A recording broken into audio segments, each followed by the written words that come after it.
Јас во мојата програма, како кандидат за градоначалник на општина Битола, заедно со нашата советничка листа, имаме проект Битола за старите.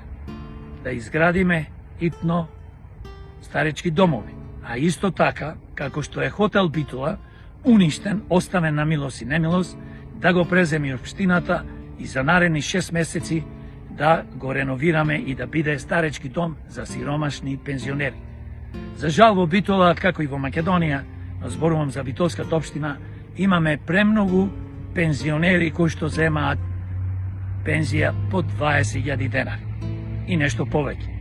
Како овие пензионери ќе ги сместиме кога добро знаеме дека приватните домови се екстремно скапи? Позади мене е Суерайдер, домот, но тој нема доволно капацитет како што имаме исто уште еден дом во Битола.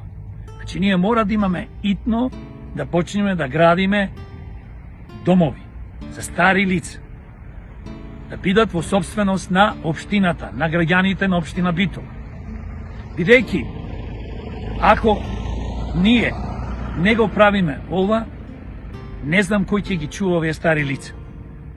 Затоа ве повикувам, за да се оствари ова наша програма, овој проект, и да им помогнеме на старите, на сиромашните пензионери, да гласате за демократи.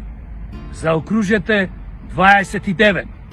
Затоа што, ако останат на власт, истите што се на власт, или дојдат други неспособни луѓе, тогаш подобро е да не градиме домови. Затоа што во наредни 4 до 10 години ќе се иселат младите и тогаш ќе можеме градинките, па и училиштата да ги користиме за старечки домови. Благодарам за вниманието, гласајте демократи, заокружете 29.